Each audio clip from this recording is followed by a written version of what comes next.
Okay, in this video, I will be doing my head to toe assessment. The first thing I would do a general assessment. I would wash my hands. I would come in. I would verify the patient against their name band. I would look around the room, see if there's any medical devices that, such as a wheelchair or anything like that. I would also be looking at any IV fluids are running. I would pay attention to how the patient is speaking with me, the patient's alertness, and I would also I would ask the patient questions like, what's today's date? What's the patient's what's the president and what's the year, to see if the patient is oriented at ×4. I would also look at how the patient's dressed, their grooming, and just general assessment of the room that'll give me any information, about this patient. The next thing that I would do is to actually start my assessment. I would start with the head. I would look at the hair and the scalp, checking the hair distribution, seeing if there's any patches, any dryness, the texture of the hair and things like that. The next thing that I would do is I would go in to the face. We're starting with the face. I would check the temporal pulses, which is right here. The first thing on the face that I would check is the eyes. When checking the eyes, I would, I lost my pen light, so I'm going to pretend this pen is my pen light. The first thing I would do, I would check the pupils to make sure they constrict. So I would take the light and I would flash the light in the eye to make sure that the pupils constrict. Okay, the next thing that I would do is I would check for accommodation. I will hold the pen out and I will bring the pen in to make sure that the eyes, cross and reacting. The next thing that I would do, I would check the 6 visual fields. Check 6 visual fields. Okay. After I check the 6 visual fields, I would check the near and the distant vision. I would check the near vision by holding a piece of paper in front of the patient's face and having them reading the smallest thing that they can read. Then distance, I would use a Snellen chart and have the patient stand, and I would have the patient stand and read the lowest line that they read. Also, I would have the patient stand within arm's length in front of me, and I would have the patient cover one eye, and I would have the patient to tell me how many fingers are up going in on each side, up and down, and I would do that on with both eyes. I would have the patient raise their eyebrows. This helps with checking the facial cranial nerve with facial expressions. After I check the eyes, the next thing I would do is check the nose. I would have the patient place one finger over one nostril and have the patient sniff in. I would do that on both sides. I would also take my pen light and look inside the nares to make sure that the skin is intact, no lesions or bleeding or anything like that. The next thing I would do is I would check the ears. I would have the patient cover one ear and perform a whisper test saying 3 words, and have the patient to repeat those three words, and I would do that on each side. I also would take my pen light and look in the ear to check for wax or any type of lesions or bleeding or anything like that. After I check the ears, I would check the mouth. I would have the patient smile. I would have the patient puff their cheeks. I would have the patient open their mouth so I could check the oral pharynx. And at this time, I would have the patient say ah. And I also would have the patient to lick their tongue out and move from side to side. Also, while I'm checking the mouth, I would check the gums, the teeth, make sure that it's no patches or lesions. If the patient is missing teeth or if the patient has any type of dentures, that would be the time that I would do that also. Okay, the next thing that I would do, coming down to the neck, if I would have my patient at 45 degrees, I would check for jugular vein distension. Also, at this time, I would have my patient move their head from side to side. And I also would have the patient shrug their shoulders against resistance. Okay. I also would check my carotid pulses. And I would do that at one at a time. Also, at this time, I would take my stethoscope and I would use my bell and I would listen to bruits. Okay. Okay. Also, one more thing that when going back to the mouth, I would hold right here. I will have the patient open and close the mouth. Also to clench the teeth and place my hand here and have the patient open their mouth against resistance. Okay, so the patient's able to do that, and I've checked the neck and the shoulders. The next thing I'm going to do is I'm going to check for heart sounds. So with my diaphragm, I'm going to check for heart sounds, okay? So I'm going to find my nub, and that'll be the second intercostal space. I'm going to check the aortic. I'm going to check the pulmonic. I'm going to check the herbs. I'm going to check the tricuspid, and then I'm going to check the mitral. Also, at this time, I'm going to check the apical pulse, which you check for 1 full minute. Now, using my bell, I'm going to check for bruits. Going in the same areas, aortic, pulmonic, herbs, tricuspid, and mitral. Okay? Okay, now that I've checked for bruits, the next thing I'm going to check is for the lung sounds.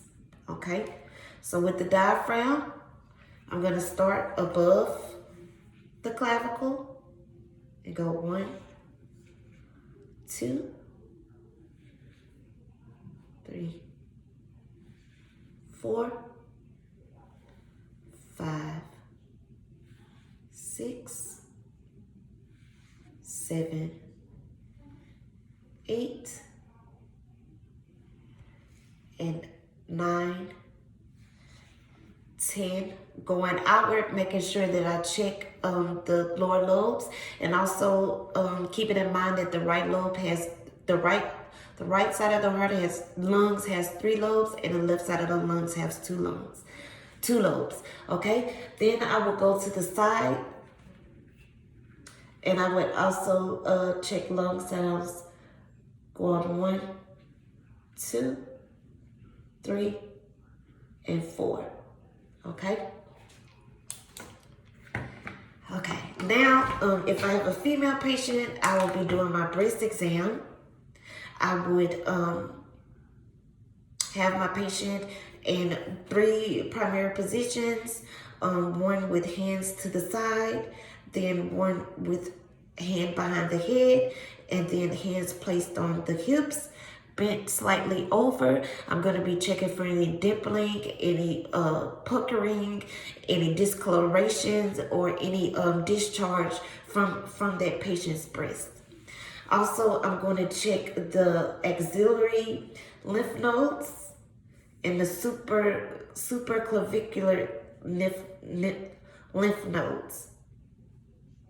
Okay.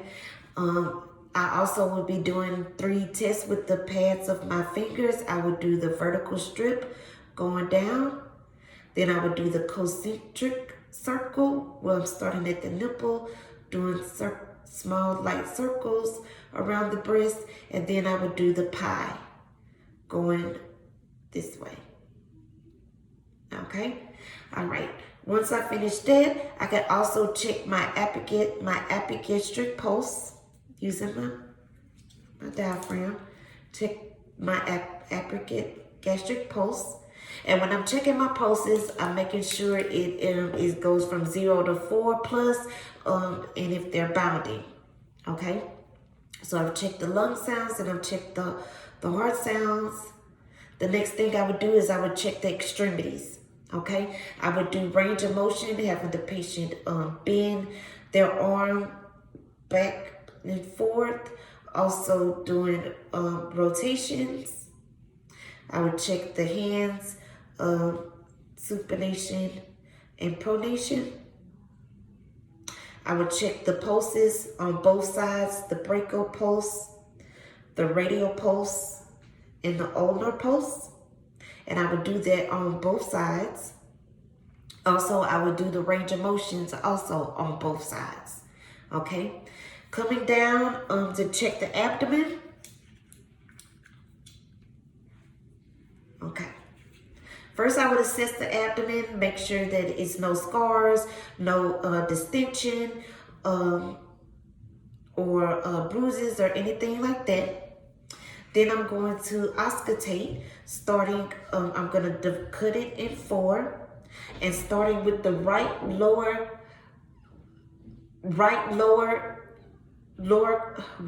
quadrant, then going to the right upper quadrant, then the left upper quadrant, and the left lower quadrant.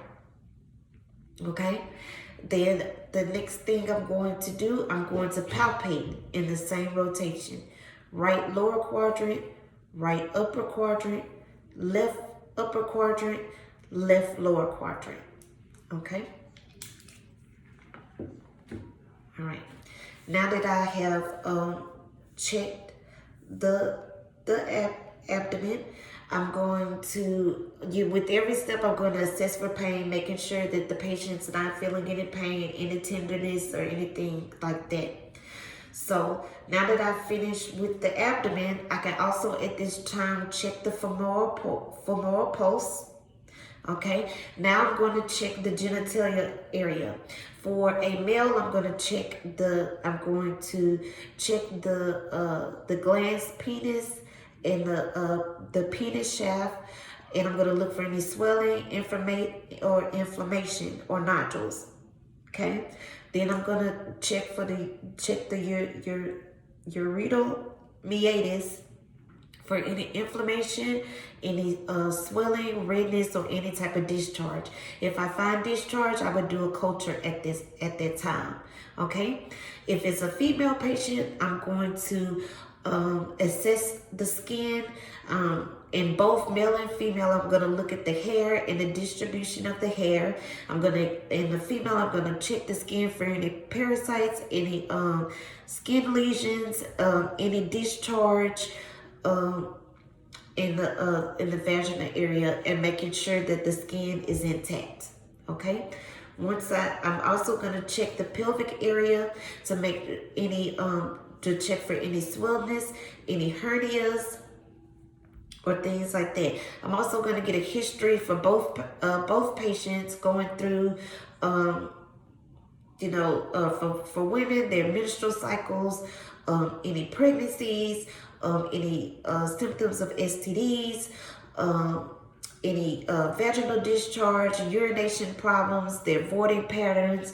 With the male, I'm going to go through voiding patterns, prostate problems, kidney problems, any incontinence, any discharge, or any symptoms of STDs. Okay, so now I'm going to go down into my lower extremities. So in my lower extremities, I'm going to do range of motion, having the patient bend at the knee, bending forward, bending backwards. With the feet, I'm going to do inversion and eversion, which is going outward and inward with the foot. Then I'm going to do plantar flexion and dorsiflexion of the foot.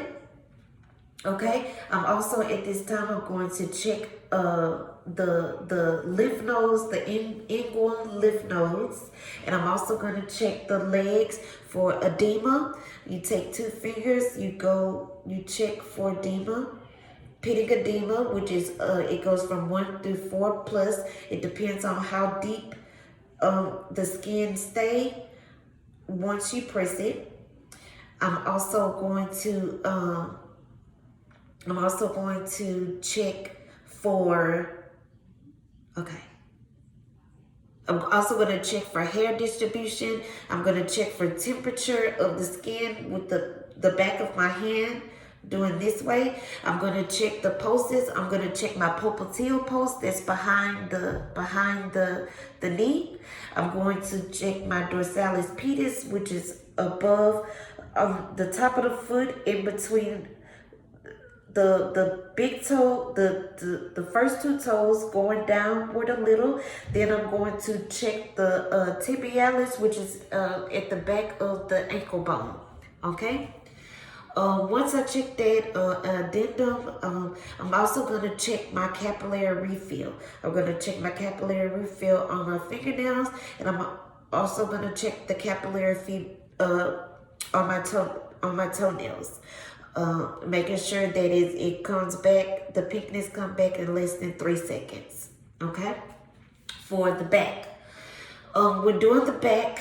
I'm gonna use my post-it board because I can't show my back, so I don't know.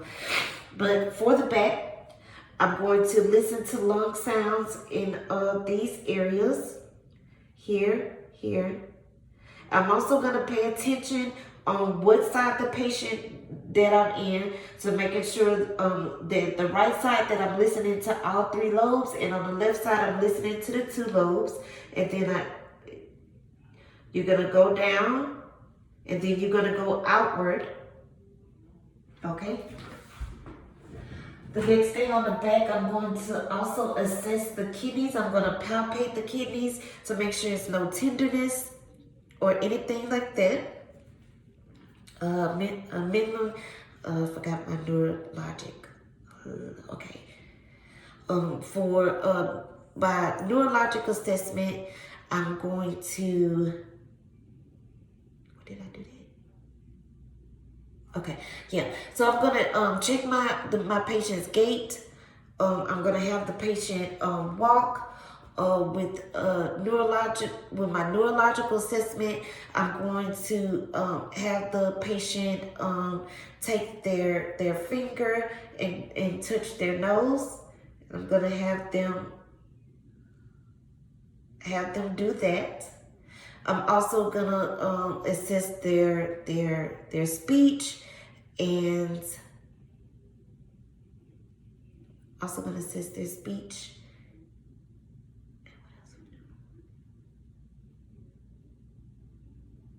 Yes, and I think that's it for my assessment, my head to toe assessment.